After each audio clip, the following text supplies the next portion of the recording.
Lanyon's narrative. We're on the bottom of page 61.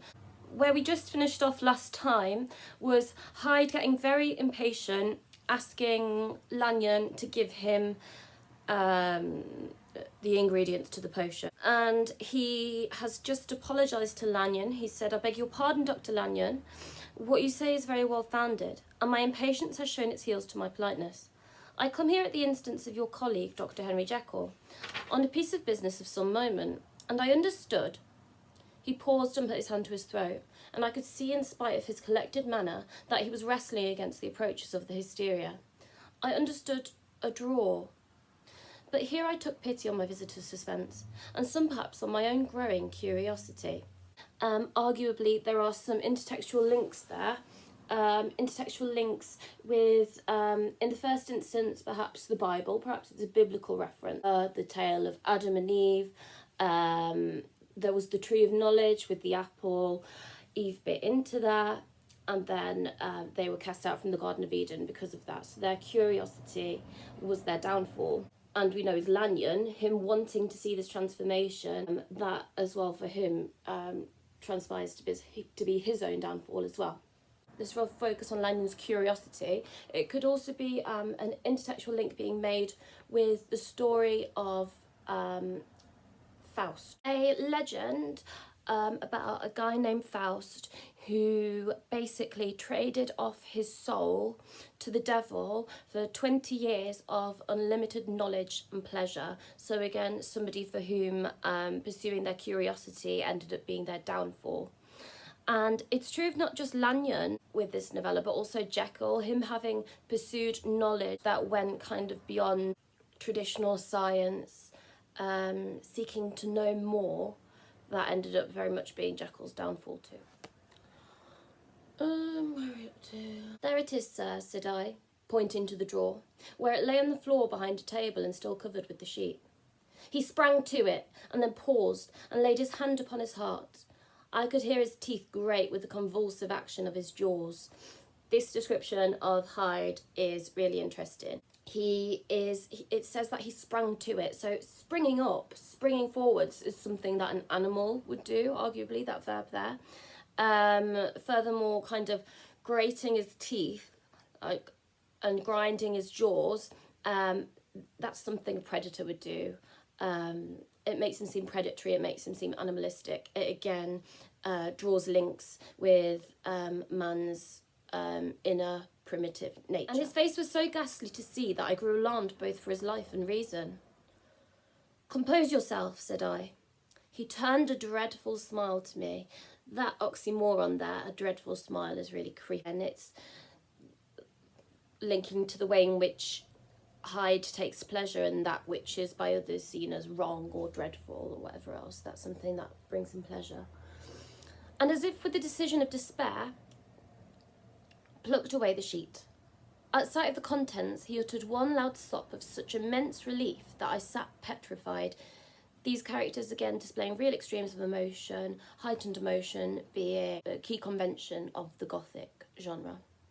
And the next moment, in a voice that was already fairly well under control, "Have you a graduated glass?" he asked.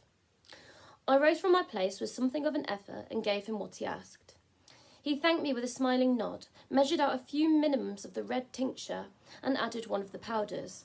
So you'll notice here that when the potion's been described, it's described in very realistic scientific terms, very proper scientific language, minims, tincture. And what that serves to do is to help blur, which has been going on all throughout the novella, help blur the line between what is supernatural and what is real, because he's using real chemicals to produce this potion. So that's kind of, and again, that's what makes the Gothic so frightening. It's that we aren't able to tell, well, what's real here and what's not. The idea of something supernatural entering everyday reality is what makes the Gothic so scary. So if you were to talk about which in fact the essay I'm going to set for you of this lesson, if you were to talk about how Stevenson creates fear in the novella, one of the key ways he does that is by abiding by the principles of the Gothic, which as a genre aims to blur the line between the real and the supernatural, and to create an uneasy feeling within the reader, of not knowing what's real and what's not. And adopting that very proper scientific language there really helps to do that. Also, the potion is red connoting danger, bloodthirstiness, etc. And added one of the powders. The mixture, which was at first of a reddish hue, began in proportion as the crystals melted. Again, crystals, powders, these are proper scientific ingredients. But again, Lanyon is unable to name precisely what they are. He's speaking about them in very vague terms, precisely because Jekyll's science transcends conventional science. There isn't a name for what he's using, what he's making, what he's doing, because he's breaking the laws. He's gone full-blown experimental with things. And to throw off small fumes of vapour. Suddenly, and at the same moment, the ebullition ceased, and the compound, again a chemical term, changed to a dark purple, which faded again more slowly to a watery green. My visitor, who had watched these metamorphoses with a keen eye, smiled, set down the glass upon the table, and then turned and looked upon me. And now, said he, to settle what remains. So, at this point, Hyde is scrutinising Lanyon, having a good look at him. Will you be wise? Will you be guided? Will you suffer me to take this glass in my hand and go forth from your house without further parley? What's happening here is a device called anaphora. So anaphora is when the beginning of the sentence, a certain phrase, is repeated again and again. So will you, will you, will you. It seems at this point that Hyde is very much in control of his speech. He's demonstrating a very controlled rhetoric. He's using direct address and questioning Lanyon and really putting him on the spot. It's almost as if he's taken real perverse pleasure in this moment, and the power he now holds over Lanyon. It's almost like he's toying with Lanyon, kind of taunting him and teasing him and manipulating him into witnessing the transformation. Or has the greed of curiosity too much command of you? So he's saying, will you go away and we don't speak about this anymore? Or is the greed of curiosity too much for you? So are you really curious to see actually what's going on here? Will your curiosity get the better of you? So like I said, curiosity is a key theme in this chapter. It's the idea of curiosity killed the cat. Your curiosity can be your downfall, just like in the legend of Faust and just like in the story of Adam and Eve and the Tree of Knowledge. Think before you answer, for it shall be done as you decide. As you decide, you shall be left as you were before, and neither richer nor wiser, unless the sense of service rendered to a man in mortal distress may be counted as kind of riches of the soul. Or if you shall so prefer to choose, a new province of knowledge and new avenues to fame and power shall be laid open to you. Yeah, it's the idea that man is inherently selfish. We all are, and even the likes of Lanyon can be driven by more selfish motives, fame, power, etc. Your sight shall be blasted by a prodigy to stagger the unbelief of Satan. This is an interesting quote. So a prodigy is some kind of genius. So obviously Hyde is now going to transform into Jekyll. So this is basically Jekyll referring to himself as a kind of genius for what he's discovered. So that's showing you Jekyll's sense of self-importance, Jekyll's excessive pride. So the fact that what he's saying, what you'll see will stagger the unbelief of Satan.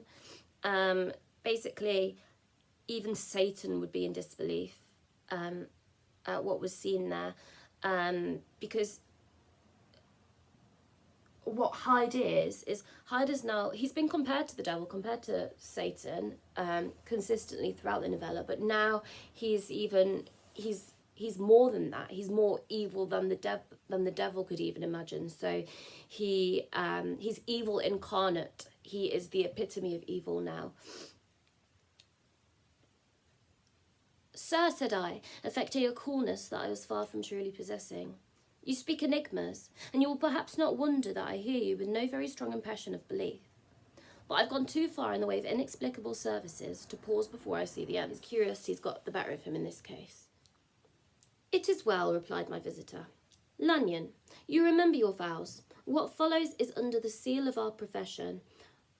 What Hyde is doing there is reminding Lanyon of the Hippocratic Oath. So Hippocratic Oath is an oath that doctors have to make of patient confidentiality, basically.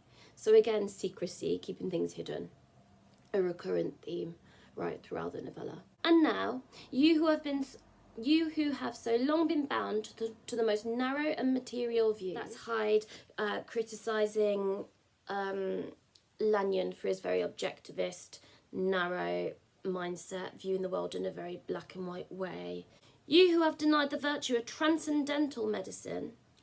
If you ever want to refer to the type of science that Jekyll practices, referring to it as transcendental medicine, that's a nice little snippet of a quote that you can use. You who have derided your superiors.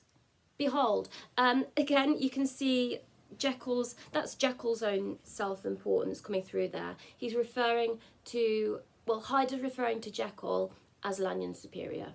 So you can see his sense of pride and self-importance coming through there. He put the glass to his lips and drank at one gulp. A cry followed. He reeled, staggered, clutched at the table and held on, staring with injected eyes, gasping with open mouth. And as I looked, there came, I thought, a change. Right, before I carry on describing this one here, you'll see it's Jekyll transitioning into Hyde, whereas what's going on in this chapter is Hyde transitioning into Jekyll. But I'll just let you have a little look at the clip just to really kind of see how scary and freaky it is. Got it. Smells nice. I like toenails.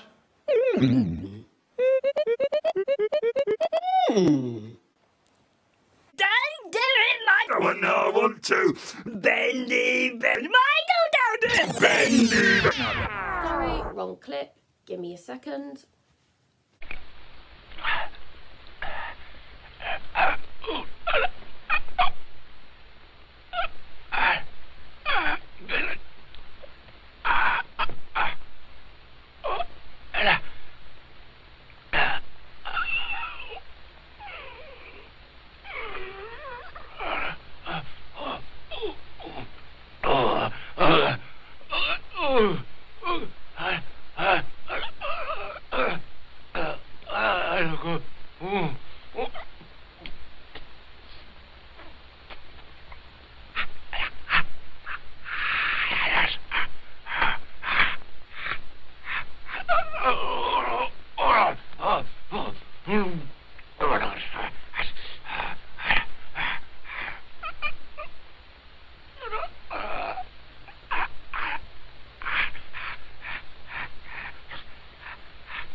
Freaky stuff.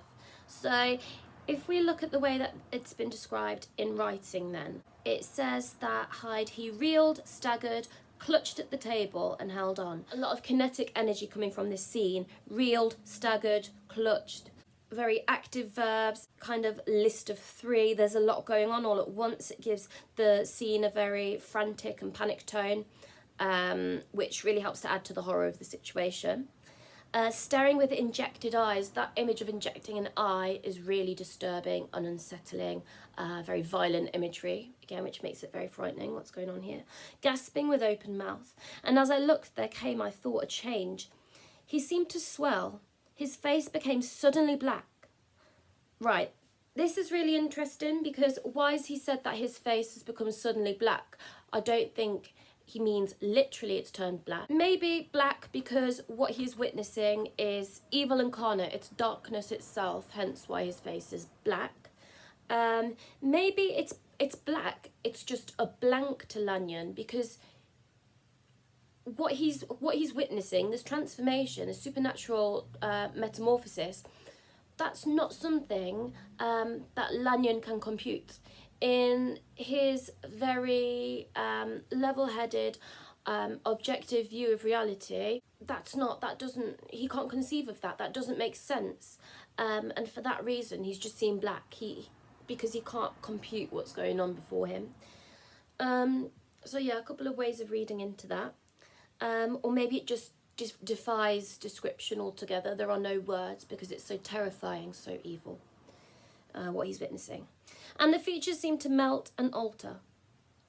And the next moment, I had sprung to my feet and leaped back against the wall. That kinetic energy there, sprung, leaped. Again, very frantic, panicked tone coming through there to this scene. Back against the wall. My arm raised to shield me from that prodigy, my mind submerged in terror. So,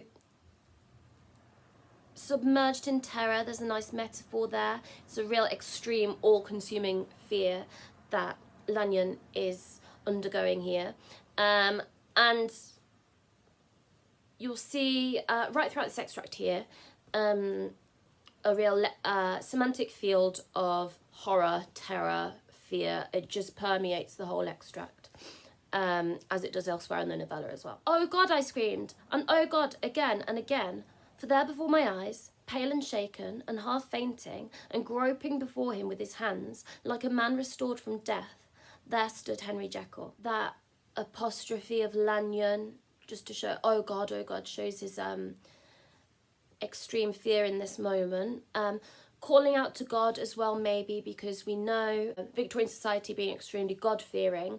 In times of trouble, God was somebody on whom society could rely and seek solace in. Maybe he's crying out for God because he feels like the world is suddenly a godless place if such evil can exist. Maybe he's crying out to God to protect him. Maybe he's crying out to God to kind of forgive man for his sins, because that's what he's seeing here. He's seen man's true inner evil nature in the form of Hyde, and he's crying out to God for forgiveness on behalf of all men, maybe.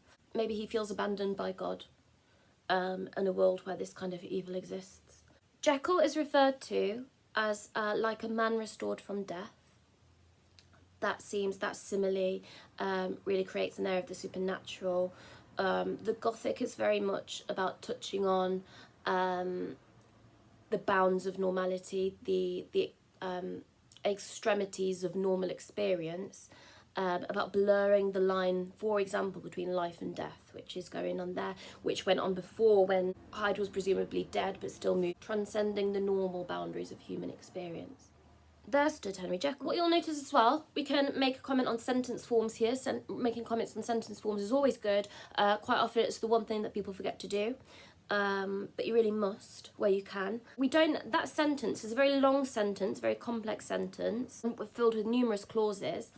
The revelation of it being Jekyll there, that revelation is left till the end of the sentence. Helps to delay the climax, hence mount tension in the scene. Like it's withheld from us until the very end of the sentence.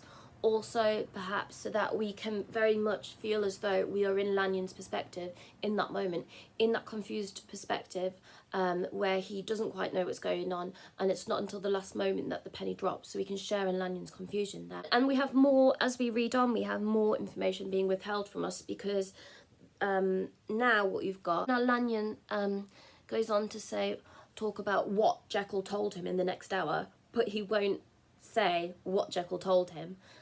He just talks about his reaction to it. So again, withholding information from us as readers, building suspense, creating a very ominous tone. The fact that he can't bring himself to talk about it, and if it's not just frightening, it's unspeakably so. So that really helps to develop this atmosphere of fear and trepidation. He goes on to say, what he told me in the next hour, I cannot bring my mind to set on paper. I saw what I saw, I heard what I heard, and my soul sickened at it. According to Christianity, our souls are what make us different to animals. Our souls are what make us a more refined form of being. Our souls are what make us essentially good, inherently good, apparently. Our souls are what give us a conscience, a sense of what's right and what's wrong. So our souls are what make us superior to any other being on this planet, basically. Um, Lanyon is saying, after what he's witnessed, his soul's sickened at it, so his soul feels ill. Maybe because he's come face to face now with, in seeing evil incarnate, Hyde, and understanding what he is, understanding that he's part of even the seemingly best of people, the seemingly like nicest, most good people. In this case, Jekyll, seeing that Hyde is in all of us, that evil is inherent in all of us, made it really register with him the inherently soulless nature of humanity. Do we have a soul? Is it just a myth? When people see Hyde and they undergo these feelings of like great disgust, repulsion, and fear, we've talked about already, it's not so much just looking at Hyde like what he physically looks like. He does look disgusting, but it's also what he resembles in terms of human nature. He resembles the unpalatable part of ourselves. He embodies the frightening aspects of ourselves that scare us, that we don't wish to acknowledge. And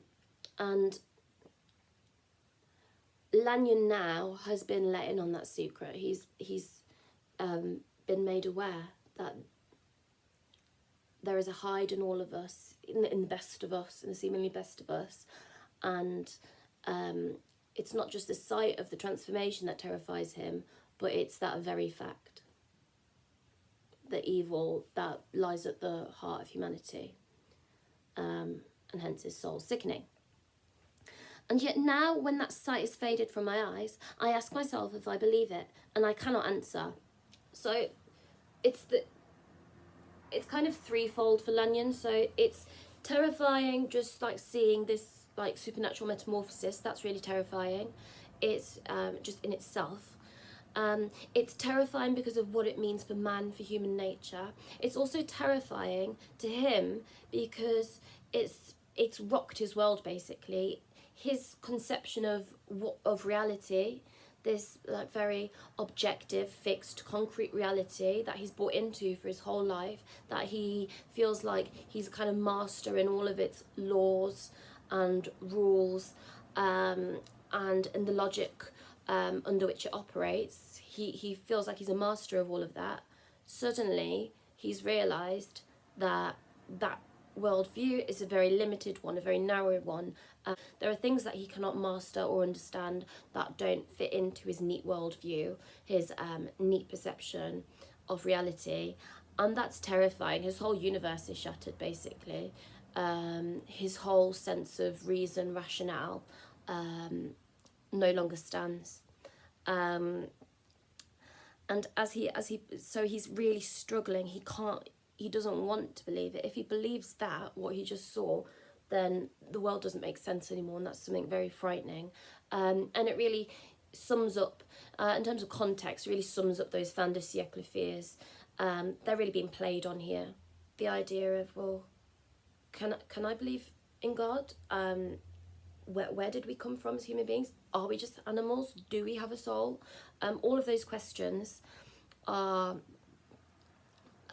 frightening ones to contend with, and the characters such as Lanyon have to try and contend with them, but it's almost too frightening to do so. It's almost like Lanyon would rather die than live in a world that's a very scary place, where he can't master, understand everything around him. He puts that feeling into a really nice metaphor here. He says, my life is shaken to its roots. So all of the reason, rationale, logic on which he bases his understanding of the universe, the world around him, all of that has kind of fallen away to nothing. He's totally lost now. He's totally afloat in a world where, in a reality where not everything is as it seems. He says, sleep has left me. The deadliest terror sits by me at all hours of the day and night. Now there's a frightening image. So terror has been personified, terror itself personified. And the deadliest terror. The fact that it's the deadliest terror, that superlative, really hyperbolizes the image. It's really frightening. And the personification of terror itself, I think, creates quite a creepy, eerie, supernatural tone. It sits by him. That's a very unsettling image. All hours of the day and night, again, hyperbole. I feel like my days are numbered and that I must die, and yet I shall die incredulous. Incredulous, when you're incredulous, is you just refuse to believe something. So he would rather die now than live in a universe where a universe he doesn't understand and can't make sense of anymore. As for the moral turpitude that had been unveiled to me, moral turpitude, so turpitude means wickedness, kind of. So he's talking about kind of the lack of morality, the wickedness that he'd now seen, that lies inherent in every man. Even with tears of penitence, I cannot even in memory dwell on it without a start of horror. I will say but one thing, Utterson, and that, if you can bring your mind to credit it, will be more than enough. The creature who crept into my house that night was, on Jekyll's own confession, known by the name of Hyde, and hunted for in every corner of the land as the murderer of Carew. A couple of things to say about this sentence. So, again, the creature, really highlighting that Hyde is unnatural. In the eyes of other human beings, Hyde can't possibly be natural. He must have been created. The verb crept into his house. Creeping we associate with kind of slyness, deceptiveness, wrongdoing. That's what Hyde's all about. Creeping is also quite an insidious action. You just kind of, you're walking in there slowly, almost without being noticed. And maybe you could relate that to the insidious of human evil in society, so that it's there, it lurks, it creeps in a way that it's barely perceptible, you barely notice it, but it's very much there. There was evil. Evil had crept into Victorian London. It was there, it was going unnoticed, but it was very much there. So the penny's dropped now, and he gets that Jekyll is Hyde, Hyde is Jekyll, vice versa. Right. You won now. I'm going to ask you, I'm going to give you this week to do me another essay on this extract here, basically, on Lanyon's response to Hyde's transformation into Jekyll. A real thing that I said to pretty much everybody was to really focus on the terms in the question. Your last question was about how a setting creates tension. So some of you were talking a lot about how Stevenson creates tension in general. That's fine, like if you were to do just maybe one paragraph on it, if you want to kind of explore the question a bit more, other ways he creates tension basically. But what you can't be doing is just talking a little bit about setting and then kind of branching off into other things. You really need to make the majority of your answer should be focusing on those terms in the question. You should be referring back to them regularly. So not enough of you were talking about setting with that answer. So really pay attention to the wording of this question. And other pointers. Right, we're aiming for top band obviously with these answers. So I've got a couple of bits of advice on how to land yourself there. The top band answers talk really confidently and successfully about form and structure. So the form of the novella, so the form of something, it's the shape it takes. And this novella, it's epistolary, so that might be something you can bring into your answer in form.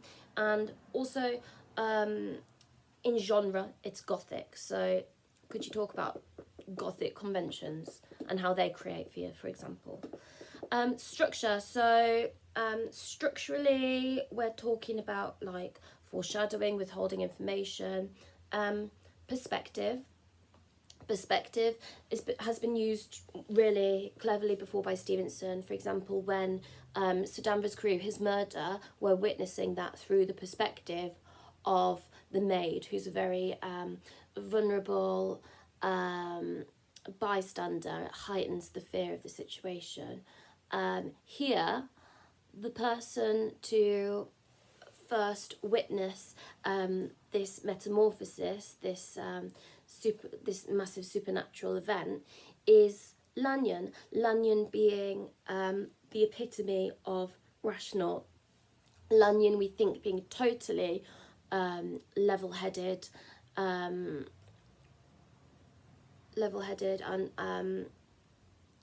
strong-willed and sound of mind, not buying into any of Jekyll's unscientific balderdash. His perspective, to be seeing this through his perspective, makes it more terrifying.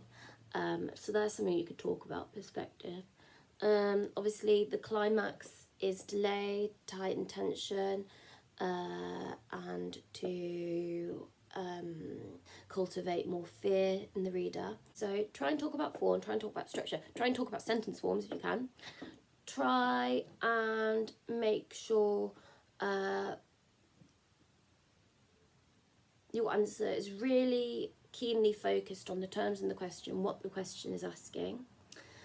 Make sure you stick to the structure that I suggested to make sure that you're talking, that you're cross-referencing, which is a really high-level skill, really regularly in your answer, and that you're covering enough ground. So pick, from this extract, pick 3 kind of key bits you're going to talk about, or, you know, like a structural point or whatever it is. And then they form the backbone of your 3 paragraphs in your answer. So you've got your intro where you address the question, lay out your thesis, kind of give me a little bit of a roadmap as to the argument you're going to pursue in your answer. You've got the conclusion where you just tie all your strands together, and then it's and then these 3 paragraphs should each be centered around something from the extract or about the extract, and then you use those 3 details you pick, you use those as a springboard to relate to the rest of the novella. So okay, you've mentioned how Stevenson uses perspective to make the scene a more fearful one, a more frightening one. Where else in the novella does Stevenson use perspective to heighten the level of fright in the reader? How, I don't know, Stevenson uses intertextuality, plays on religious themes. Where else does he do that? How does it generate fear in the reader? Allusions to man's primitive nature, whatever else, whatever you want to find, you talk about it. The blurring the lines between reality and the supernatural, personification. There's tons of this extract. I think it's a good one. And pay careful attention to the precise targets I gave you last time, really trying to apply those in your answer to this one. And that's it. Okay, see you next time. Bye bye.